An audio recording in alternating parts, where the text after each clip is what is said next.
تو اس بات پر وہم تھا کہ یہ کلمہ پڑھنے والے لوگ تھے جن کو اتنے لوگوں کو مار دیا گیا، تو آپ نے اس کنڈے کی لاش نکلوا کر آپ نے فرمایا کہ صدق رسول اللہ صلی اللہ علیہ وآلہ وسلم کہ رسول پاک علیہ الصلوۃ والسلام نے سچ فرمایا تھا کہ یہ جہنم کے کتے ہیں، یعنی ان کے کلمے کو نہیں دیکھا جائے گا، ان کے دعوی اسلام کو نہیں دیکھا جائے گا، بلکہ جو جماعت کو چھوڑتا ہے وہ گمراہ ہو جاتا ہے، اور ان کی گمراہی اس حد تک پہنچ چکی تھی کہ ان کی گمراہی کفریہ ہو چکی تھی۔ اسی طرح کچھ بدعقیدہ جہمی، کچھ بدعقیدہ قدری، تو جو صحیح جماعت سے وابستہ لوگ تھے نا، انہوں نے اسی وقت اپنا نام اہل السنت والجماعت رکھا۔ یہ آج کا نام نہیں ہے اہل سنت والجماعت، یہ پرانا نام ہے کہ ان رافضیوں کا دعویٰ بھی تھا ہم مسلم ہیں، ان خارجیوں کا دعویٰ بھی تھا ہم مسلم ہیں، ان جہمیوں، قدریوں، معتزلیوں سب کا دعویٰ تھا ہم مسلم ہیں، لیکن جو صحیح مسلم تھے انہوں نے پھر اپنی پہچان اہل السنت والجماعت کہ سنت والے اور جماعت والے۔ نبی کریم صلی اللہ تعالی علیہ وسلم نے اس جماعت کے ساتھ وابستگی کو بڑا آپ نے تاکیدی حکم فرمایا کہ علیکم بالجماعت، جماعت کے ساتھ وابستہ رہو۔ جماعت سے کیا مراد ہے؟ جو عقائد صحابہ کرام کے ہیں، جو عقائد اہل بیت اطہار کے ہیں، جو عقائد تابعین کے ہیں، ان عقائد کو لازم پکڑو۔ من شذ فی النار، جو جماعت سے جدا ہوا، جدا ہو کر جہنم میں گیا۔ آج بھی آپ دیکھیے الحمدللہ، پھر یہ اسی دور میں یہ بات محقق ہو چکی تھی کہ حق پر اہل سنت و جماعت ہیں، اور باقی جتنے لوگ ہیں یہ اہل بدعت ہیں، اہل بدعت، اور کئیوں کی جو گمراہی تھی وہ حد کفر تک پہنچی ہوئی تھی۔ آج بھی اسی طرح وہ خارجیوں کی نسل بھی موجود ہے، معتزلیوں کی نسل موجود ہے، رافضیوں کی نسل موجود ہے، اور چونکہ یہ بات ثابت ہو چکی تھی دلائل سے کہ اہل سنت و جماعت وہ حق پر ہیں، تو آج ان لوگوں نے جو نظریات خارجیوں کے رکھتے ہیں تو اپنے آپ کو اہل سنت کہلوانا شروع کر دیا کہ ہم اہل سنت ہیں۔ کیوں کہ مشہور یہ ہے کہ سنی ہی حق پر ہیں، تو کام خارجیوں کا کر رہے ہیں اور نام اہل سنت، اسی طرح کام رافضیوں کا کر رہے ہیں اور نام اہل سنت، کام ان گمراہوں والا کر رہے ہیں اور نام اپنا اہل سنت ہے۔ یہ پاکستان بنا الحمدللہ رب العالمین، یہ پاکستان کے اہل سنت و جماعت نے پاکستان بنایا تھا۔ بنارس میں جو کانفرنس ہوئی تھی اس میں اہل سنت کے مشائخ اور علماء نے فرمایا تھا کہ اگر مطالبہ پاکستان سے محمد علی جناح قائد اعظم وہ دستبردار ہو جائیں تو ہم اہل سنت دستبردار نہیں ہوں گے، پاکستان بنا کے رہیں گے۔ اور اس وقت کچھ لوگ کانگریس میں ملے ہوئے تھے جو آج عموماً حکومت میں اور آگے آگے پاکستان کے مامے وہ بنے ہوئے ہیں، لیکن پاکستان بنایا مشائخ اہل سنت نے۔ اس وقت کے مشائخ اور علماء کا یہ فتویٰ تھا کہ جو شخص پاکستان بنانے میں مسلم لیگ کا ساتھ نہ دے، اگر وہ مرے تو اس کو مسلمانوں کے قبرستان میں دفن نہ کیا جائے۔ تو بھائی پاکستان اگر آج بھی ہم امن سلامتی کی بات کرتے ہیں تو اس لیے کہ پاکستان بنایا ہمارے بزرگوں نے، پاکستان ہمارا ہے، اور پاکستان کی امن و سلامتی کی بات بھی الحمدللہ ہر دور میں اہل سنت و جماعت نے کی. یہ دوسرے لوگ تو بڑی واضح بات ہے. کچھ عرصہ پہلے جو آج کل ایک بڑا وہ سیاست میں بنا ہوا ہے، تو اس کے باپ نے کہا تھا اللہ کا شکر کہ میں پاکستان بنانے کے گناہ میں شریک نہیں تھا. یہ آپ کو معلوم ہے کہ خدا کا شکر ہے کہ میں پاکستان بنانے کے گناہ میں شریک نہیں تھا. تو آج ہمارے جو بزرگ تھے نا، اللہ تعالیٰ ان کے درجات بلند فرمائے، وہ اصل اہل حق تھے. انہوں نے وہ احادیث مبارکہ کہ بادشاہی نہ مانگو، اگر بادشاہ بنا دیا جائے تو پھر اللہ تعالیٰ تمہاری مدد فرمائے گا، اگر خود مانگ کر بادشاہی لوگے تو وہ تمہارے سپرد ہوگی، اللہ تعالیٰ کی توفیق نہیں ہوگی. وہ چونکہ اللہ اللہ کرنے والے عبادت گزار تھے، پاکستان بنا دیا.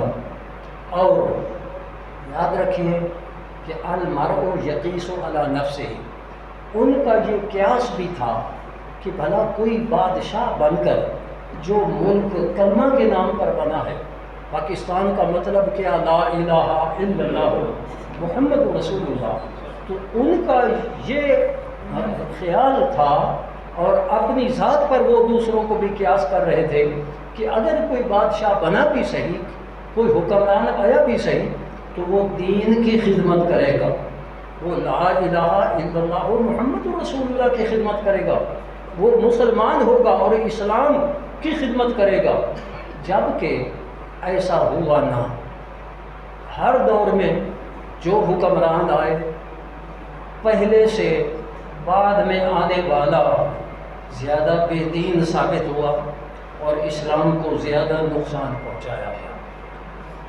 سب سے پہلے جو دین کو سب سے بڑا نقصان پہنچایا گیا وہ روٹی کپڑا اور مکان کے نام پر.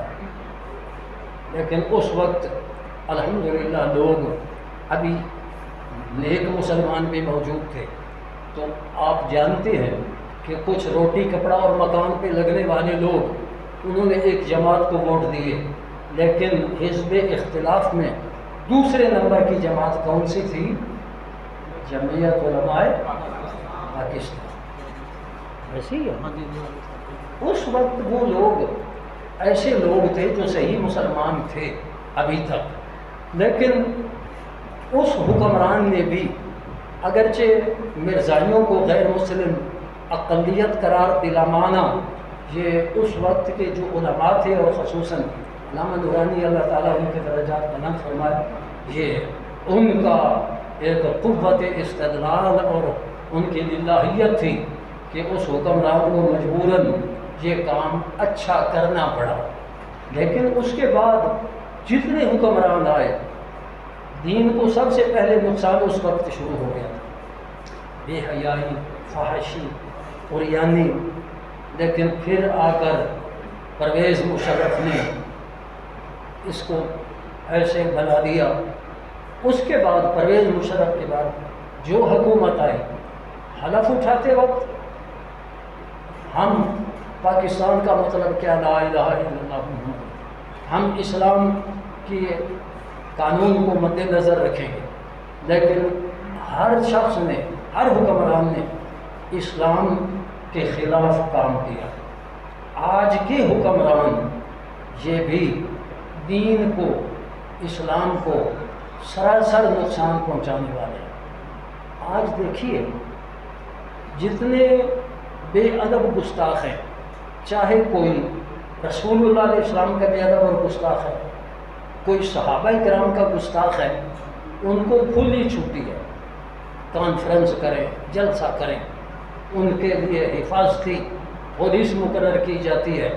اور سب سے زیادہ اگر کسی کے حقوق وہ پامال ہو رہے ہیں تو وہ کون ہے؟ وہ اہل حق، اہل سنت والے جو پاکستان بنانے والے تھے. آپ ان لوگوں کی بے دینی اس سے دیکھیں کہ وہ کیا نام ہے ہندوستان سے جو آیا ہے مرتد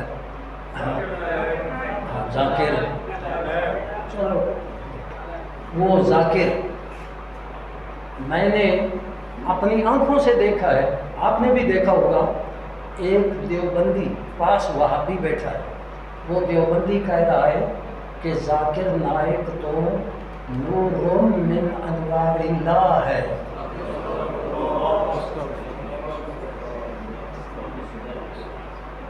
ذاکر نائک تو نور من انوار اللہ۔ اس مرتد سے پوچھو کہ رسول پاک علیہ السلام جس کو اللہ کریم فرمائے قد جاءکم من اللہ نور، جن کو اللہ تعالیٰ نور فرمائے اس کے نور کے تو تم منکر ہو، اور ایک وہ گستاخ اور مرتد شخص کہ جس نے اللہ تعالیٰ کی ذات کی بے ادبیاں کی ہیں، رسول اللہ علیہ السلام کی بے ادبیاں کی ہیں، قرآن کی بے ادبیاں کی ہیں، اس کو نور من انوار اللہ کہہ رہے۔ پھر آپس میں ان کے کتنے اختلاف ہیں۔ وہ ایک جہلم میں ایک چوہا پیدا ہوا ہے، وہ دیوبندیوں کا مخالف ہے، وہابیوں کا مخالف ہے، وہابی دیوبندی اس کے مخالف ہیں، لیکن اس ذاکر کی پوجا میں یہ سارے اکٹھے ہو گئے، یعنی وہ بھی ان کی تعریف کر رہے ہیں، یہ بھی ان کی تعریف کر رہے ہیں۔ تو قدر مشترک کیا ہے؟ گستاخی۔ قدر مشترک کیا ہے؟ گستاخی، کہ ہر گستاخ وہ جو رسول اللہ علیہ السلام کا فرمان ہے نا، الکفر ملت واحدہ، کفر ایک ہی ملت ہے۔ جس طرح کا کوئی گستاخ ہے وہ سارے گستاخ اب ملت واحدہ بن گئے۔ اگر ایک مجاہد نے للکارا کہ یا تو اس کو درآمد نہ کرو، اگر اس نے آنا ہے تو پھر میرے ساتھ مناظرہ کرے، میں اس کا جھوٹا ہونا ثابت کرتا ہوں، تو سارے محافظ بمائے حکمرانوں کے، وہ وزیر اعظم ہے تو وہ تعریفیں کر رہا ہے، وزیر داخلہ ہے، میں تو حیران ہوں کہ وزیر داخلہ اس جماعت کا فرد ہے کہ جو اپنے آپ کو اہل بیت کے نوکر کہتے ہیں، اور اہل بیت اطہار کے گستاخ کی صرف اقتدار کے لیے تو پوجا کر رہا ہے۔ یہ گدھے کو باپ کہنے والی بات نہیں ہے، صرف اپنے فائدے کے لیے۔ تو ہم اہل سنت و جماعت، ہمیں افسوس ہے کہ اگر گستاخ اپنے اختلافات کے باوجود ایک گستاخ کے ساتھ حمایت کے لیے ایک ہو گئے ہیں تو محبان رسول ایک نہیں ہو سکتے۔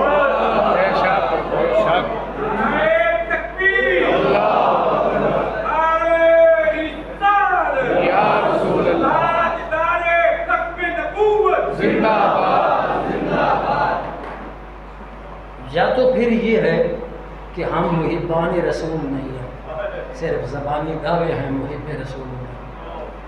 ایک واقعہ، آپ کو زیادہ وقت نہیں ہوگا، ایک واقعہ سنا کے میں ختم کرتا ہوں۔ حضرت ام المومنین عائشہ صدیقہ رضی اللہ تعالیٰ عنہ پر جب بہتان لگایا گیا نا، تو حضرت حسان بن ثابت رضی اللہ تعالیٰ عنہ وہ بھی کچھ اس غلط فہمی کا شکار ہو گئے۔ تو حضرت ام المومنین عائشہ صدیقہ کا بھانجا حضرت عروہ بن زبیر رضی اللہ عنہ، وہ حضرت عروہ ام المومنین کے پاس وہ حضرت حسان کا ذکر کچھ ایسے الفاظ سے کیا جو الفاظ ادب والے نہیں تھے۔ تو جس خاتون پر کسی نے بہتان لگایا ہو، اس خاتون کو اس پر کتنا غصہ ہوتا ہے یہ ہر آدمی جانتا ہے۔ تو ام المومنین صدیقہ فرمانے لگیں اپنے بھانجے حضرت عروہ کو کہ عروہ حسان کا ذکر بے ادبی سے نہ کرنا، حسان کا ذکر بے ادبی سے نہ کرنا۔ کیوں؟ کہ یہ رسول اللہ علیہ السلام کے دشمنوں کو جواب دیتا تھا، ینافع رسول اللہ صلی اللہ علیہ وسلم۔ آج کیا ہے کہ اگر کوئی رسول اللہ علیہ السلام کے گستاخوں کو جواب دیتا ہے تو اس کے ساتھ محبت کرنا ہر محب رسول پر فرض ہے۔ اگر کوئی محبت نہیں کرتا تو میں سمجھتا ہوں کہ محبت کتابیں میں اللہ تعالیٰ اور ہم حکومت سے مطالبہ کرتے ہیں کہ علامہ قبلہ ڈاکٹر محمد اشرف آصف جلالی دامت برکاتہم العالیہ وہ حق کا جھنڈا اونچا کرنے والے ہیں اور ان پر ساری پابندیاں ختم کی جائیں اور حکمرانوں سدا حکومت نہیں رہنی، سدا زندگی نہیں رہنی، قبر میں بھی جانا ہے، قبر میں بخشش ما کنت تقول فی ھذا الرجل، ان کے بارے میں کیا کہا کرتا تھا۔ اور اگر یہ پوچھ لیا گیا کہ گستاخان رسول کی تو حمایت کرتے تھے اور محبان رسول پر ناجائز پابندیاں لگاتے تھے، امریکہ کو خوش کرنے کے لیے، برطانیہ کو خوش کرنے کے لیے، غیر مسلموں کو خوش کرنے کے لیے، تو کیا جواب دو گے؟ قیامت کے دن بخشش تو حضور کی شفاعت سے ہونی، جن کی شفاعت سے بخشش ہونی۔